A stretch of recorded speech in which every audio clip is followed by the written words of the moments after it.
ప్రకృతి మానవ జాతి మీద పగ తీర్చుకుంటుందా అంటే ఇప్పుడు జరుగుతున్న వ్యవహారాలంతా చూసామనుకోండి, మనకు అలాగే అనిపిస్తుంది. అంటే ప్రతి 100 ఏళ్లకు కూడా ఇలాంటి కొన్ని మీరు తుఫాన్లు అనండి, వరదలు అనండి, లేదా ఇలాంటి పాండమిక్ అనండి, ఇలాంటివి వస్తూనే ఉంటాయి. ఇలాగా ఇప్పుడు బిల్ గేట్స్ గారు అనే ఆ డీపాపులేషన్ అనేది ఎప్పటికప్పుడు జరుగుతూనే ఉంటుందని చెప్పి చాలామంది మాట్లాడుతున్నారు. అంటే మీరు చూడండి, 2021లో ప్రపంచ స్థాయిలో మీకు ఎటు చూసినా కూడా ఈ ఫ్లాష్ ఫ్లడ్స్ అంటే అమెరికా అనండి, జర్మనీ అనండి, ఇటలీ అనండి, ఆస్ట్రియా అనండి, ఇక్కడ అంతా కూడా పెద్ద స్థాయిలో మీకు వరదలు అనేవి మనం చూసాం. అంటే ఊళ్ళ మధ్యలో నుంచి మీకు ఫ్లాష్ ఫ్లడ్స్ ఎవరు ఊహించరు. పెద్ద ట్రాఫిక్ కనిపిస్తూ ఉంటుంది రోడ్లో, సడన్గా ఎక్కడి నుంచో మీకు వరద నీరు అనేది ఆ వీధుల్లోకి వచ్చేస్తుంది. మొత్తం అక్కడ ఉన్న వాహనాలు అనండి, మనుషులు అనండి, ఇళ్ళు అనండి, గుళ్ళు అనండి, ఏమేమి ఉంటాయి అవి కొట్టుకుపోతూ ఉంటాయి. సో ఇలాంటి పరిస్థితి మనం తరచుగా చూస్తున్నాము. అంటే నాకేమనిపిస్తుందంటే ప్రకృతి మన మీద ప్రతీకారం తీర్చుకునే పనిలో ఉందా అనేదే నా క్వశ్చన్. ఇప్పుడు చూడండి, చిన్నప్పుడు మేము ఈ మెరీనా బీచ్ దగ్గర మామూలుగా నడుచుకుంటూ వెళ్ళేవాళ్ళం. ఒక్కొక్కసారి సైకిల్లో వెళ్ళేవాళ్ళం, ఒక్కొక్కసారి నడుచుకుంటూ వెళ్ళాం. ఇప్పుడు మీకు మెరీనా బీచ్, ఆ సముద్రం అనేది మీకు ఆ మెయిన్ రోడ్ దాకా వచ్చేసింది. అసలు చెప్తుంటే ఎవరు నమ్మడం లేదు కానివ్వండి, మీకు మెయిన్ రోడ్ దగ్గర మీకు సముద్రం ఉంటే మీకు ఎలా ఉంటుందో ఊహించండి. మీరు అక్కడ దాకా వెళ్ళక్కల, సముద్రమే మీ దగ్గరికి వచ్చింది అంటే ఇది చాలా చాలా ప్రమాదకరంగా నాకు అనిపిస్తుంది. అంటే చెప్పారు కదా, 2100లో మీకు కొన్ని ప్రథమ పట్టణాలు సముద్ర గర్భంలో కలిసిపోతాయి అని చెప్పారు. భారతదేశానికి చెందిన ఎన్నో నగరాలు ఈ లిస్టులో మీకు కనిపిస్తుంది. ఇంకా చెప్పాలి అంటే మీకు ఆంధ్ర రాష్ట్రంలో ఉండే విశాఖపట్నం 1.77 అడుగులు మీకు సముద్రానికి కిందకి వెళ్ళిపోతుంది అని చెప్పి కూడా ప్రిడిక్షన్ ఉంది. ఇలాగే ముంబై అనండి, మంగళూరు అనండి, చెన్నై, ఇప్పుడు నేను చెప్తున్నాను చూసారా, మెరీనా బీచ్ మెయిన్ రోడ్ దాకా మీకు సముద్రము వచ్చేసి ఉంది. అంటే దీనిని దాటడం, ఈ మెయిన్ రోడ్ దాటితే మీకేంటి, మెడ్రాస్ యూనివర్సిటీ ఉంటుంది, ప్రెసిడెన్సీ కాలేజ్ ఉంటుంది, మీకు అలాగే క్వీన్ మేరీస్ కాలేజ్ ఉంటుంది, స్వామి వివేకానంద హౌస్ అని చెప్పి చాలా చాలా ప్రతిష్టాత్మకంగా చెప్పుకునేవాళ్ళం మేము స్కూళ్ళలో చదువుతున్నప్పుడు. సో ఇవన్నీ కూడా మీకు సముద్ర గర్భంలో కలిసిపోతే అప్పుడు పరిస్థితి ఏంటి? సో దీనిని మీరు మామూలుగా చూడడానికి వీలు పడదు. భారత ప్రభుత్వం ఇమీడియట్గా ఈ నగరాలు ఎక్కడెక్కడ ఈ సముద్ర తీరాలు ఉన్నాయో ఈ సముద్రము ఎప్పటికప్పుడు ఎంతెంత పెరుగుతుంది. నాసా వాడు రిపోర్ట్ ఇచ్చాడు, భారతదేశంలో ఇన్ని నగరాలు సముద్ర గర్భంలో కలిసిపోతాయని చెప్పి. అలాగే అమెరికాలో ఏం జరగబోతుంది, న్యూజిలాండ్ అనే దేశమే మీకు సముద్ర గర్భంలో కలిసిపోతుంది అని చెప్పేసి వీళ్ళు ఒక రిపోర్ట్ ఇచ్చారు. మరి అలాంటప్పుడు మీరు చూడండి, ఫస్ట్ మీకు కేరళలో మనం చూసాం, ఏంటి మాన్సూన్ సీజన్, వర్షాకాలం అన్నాము, కేరళ అతలాకుతలం అయిపోయింది. అంటే కోవిడ్-19తో వాళ్ళు ఇంతలాగా ఇబ్బంది పడుతున్నప్పుడు ఇంత భయంకరమైన వరదలేంటి ఎవరికి అర్థం కాలేదు. శబరిమల దాకా ఆ కొండల దగ్గర ఎంతోమంది ఇరుక్కుపోయారు. సరే, తరువాత చూశారనుకోండి, చెన్నై 2015 తరువాత అన్నారు, కానీ 2015లో వారం రోజులు కురిసిన వర్షంలో ఎంత వరద నీరు అనేది మీకు పొంగి పొర్లిందో మీకు ఈసారి 2 రోజుల్లో దానికి డబల్గా మీకు అక్కడ వరద నీరు అనేది చేరిపోయింది. అంటే చెన్నై నగరం అంతా కూడా మీకు జలమయం అయిపోయింది. అంటే ఇది ఎంతవరకు సేఫ్?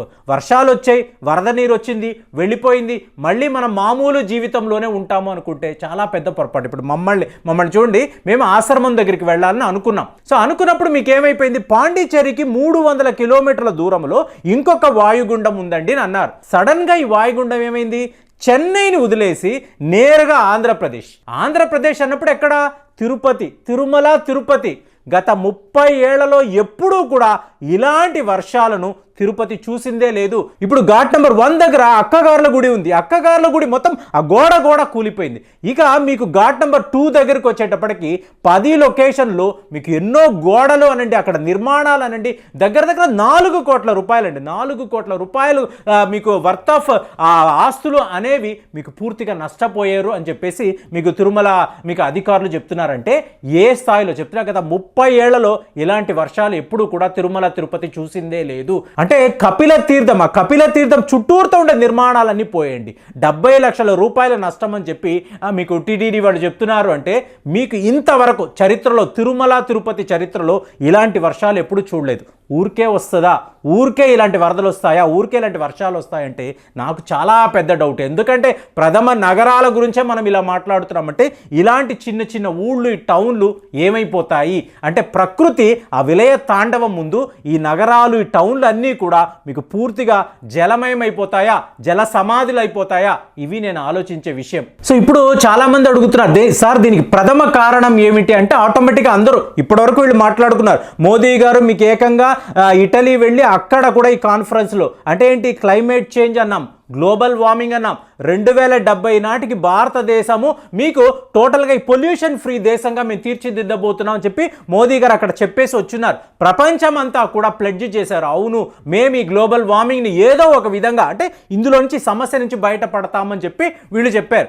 సరే, దీనివల్ల ఇలాంటి విపత్తులు జరుగుతున్నాయా, ఇంతంత పెద్ద ప్రళయాలు వస్తున్నాయా అంటే వెంటనే చాలామంది అడుగుతారు, సార్ మీరు ఇలా అన్నప్పుడు ఐసేజ్ వచ్చింది కదా, 70,000 సంవత్సరాల క్రితము ఇలాంటి ప్రళయాలు ఎన్నో వచ్చాయి కదా, సో అప్పుడు ఇలాంటి గ్లోబల్ వార్మింగ్ లేదు, మీకు ఇంత పొల్యూషన్ లేదు, ఇండస్ట్రియలైజేషన్ లేదు, ఇన్ని వాహనాలు లేదు కదా, మరి అప్పుడు కూడా సరిగ్గా ఇలాగే సముద్రాలు పొంగాయి, ఎన్నో నగరాలు కాదు కదండి, కుమరిఖండం లాంటి ప్రాంతం గురించి మాట్లాడమంటే ఎన్నో దేశాలు మీకు జలమయమైపోయి, జల సమాధి అయిపోయి, మరి అప్పుడు ఎందుకు ఇలా జరిగాయి, ఇప్పుడు ఎందుకు ఇలా జరుగుతున్నాయంటే మీరు అప్పట్లో మనిషికి దీని మీద జ్ఞానం లేదు. అంటే ఒక సునామీ రాబోతుందంటే సునామీ వేగం అనేది ఒక మిజైల్ కన్నా, ఒక క్రూజ్ మిజైల్ కన్నా వేగంగా ఉంటుందని ఇవాళ శాస్త్రవేత్తలు అంచనా వేశారు. అంటే అది ఎంత వేగంగా వస్తుందంటే మీరు రియాక్ట్ అయ్యే లోపల మిమ్మల్ని తనతో పాటు తీసుకువెళ్ళిపోద్ది.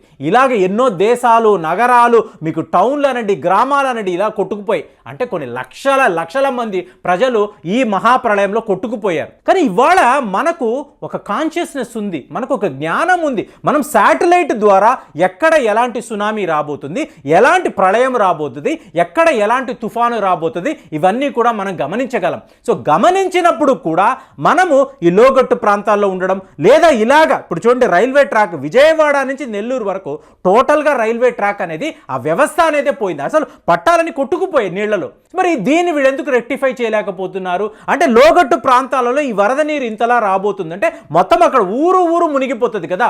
ఎన్నో గోశాలలో అసలు ఆ దృశ్యాలు చూస్తుంటే ఎక్కడ లేని బాధ వస్తుంది. అసలు ఆ గోవులు పాపం వాటికి ఏమీ తెలియవు, వాటి ఎటు పోతున్నాయో కూడా తెలియవు, అవన్నీ ఇలా కొట్టుకుపోతూ ఉంటే మీకు పరిస్థితి ఏమిటి? సో మేము ఇలాగా తమిళనాడు దగ్గరే కదా ఉంది అనుకున్నాము, కరెక్ట్గా అది ఆంధ్రప్రదేశ్ అన్నారు, మీకు తిరుమల తిరుపతి దగ్గర అన్నారు, చిత్తూరు అన్నారు. సో చిత్తూరు దగ్గరే కదా మన ఆశ్రమం ఉంది, అక్కడే కదా మదనపల్లి ఉంది. సో స్నేహితులను అడిగితే మీరు అసలు ఇటువైపు రాకండి, రోడ్లన్నీ కొట్టుకుపోయి మీరు ఇక్కడ దాకా రానే లేరు, వచ్చినా కూడా మీరు నిలబడడానికి కూడా మీకు ప్లేస్ అనేది ఉండదు, ఎందుకంటే ఎటు చూసినా కూడా వరద నీరుగా ఉంది అనడంతో ఆశ్రమానికి వెళ్ళే పనిని మేము ఆపేసుకున్నాం. కానీ నేను పదే ఆలోచిస్తున్న విషయం ఇదే. సో ఒకవేళ మీరు ఆశ్రమం దగ్గర ఉంటే ఏ స్థాయిలో వర్షం పడుతుంది, ఎక్కడెక్కడ నీరు అనేది బ్లాక్ అయిపోతుంది. సో ఇలాంటి ఒక పరిస్థితి మొత్తం గ్రామానికి వస్తే 100 గ్రామాలు చుట్టుపక్కల ఉన్నాయి కూడా, అక్కడ పరిస్థితి ఏంటి అంటే మేము ఎక్కడైతే నిలబడ్డామో ఒక రిజర్వాయర్ దగ్గర, ఆ రిజర్వాయర్ దగ్గర మా స్నేహితుడు ఒక వీడియో పంపించారు, ఎంత భయంకరంగా ఉందో చూస్తేనే భయంగా ఉంది. మరి ఇలాంటి పరిస్థితి ఎప్పుడూ లేని పరిస్థితి ఇవాళ భారతదేశంలో ఎందుకు ఉంది, ఆంధ్రప్రదేశ్లో ఇలాంటి పరిస్థితి ఎందుకు ఉంది? నిజంగానే ప్రకృతి మన మీద ఇలాంటి ఒక ఉగ్ర రూపాన్ని ఏంటో చూపించాలనుకుంటుందా, ప్రతీకారం తీర్చాలనుకుంటుందా, అంటే తమిళనాడు మీద ఆంధ్రప్రదేశ్ మీద ఎక్కడ లేని కోపాన్ని చూపించాలనుకుంటుందా? ఎందుకు ఇలాంటి పరిస్థితి ఏంటి? ఏకంగా తిరుమల తిరుపతిలోనే ఇలాంటి ఒక పరిస్థితి ఉంటే ఎందుకు ఇట్లా జరిగింది? మీకు అర్థమైందా? పేపర్లో, టీవీలో ఇవన్నీ విజువల్స్ చూస్తున్నప్పుడు నిజంగానే చాలా బాధ వేస్తుంది. ఎంతమంది మరణించారు, ఎలాంటి నష్టము జరిగింది, వీటి గురించి నేను మాట్లాడాలనుకోవడం లేదు. సో ఇలా ఎందుకు ప్రకృతి మన విషయంలో ఇంత తన ఉగ్ర రూపాన్ని చూపిస్తుందా అనేది నాకు అర్థము కాలేదు. ఆలోచిస్తూ ఉంటే ఎక్కడో తెలియని భయం. మరి ఇలాంటి భయమే మీలో కూడా కలిగిందా? మీరు ఒక్కసారి మీ అభిప్రాయాలు తెలియజేయండి. మళ్ళీ వచ్చే వీడియోలో కలుద్దాం. జై హింద్.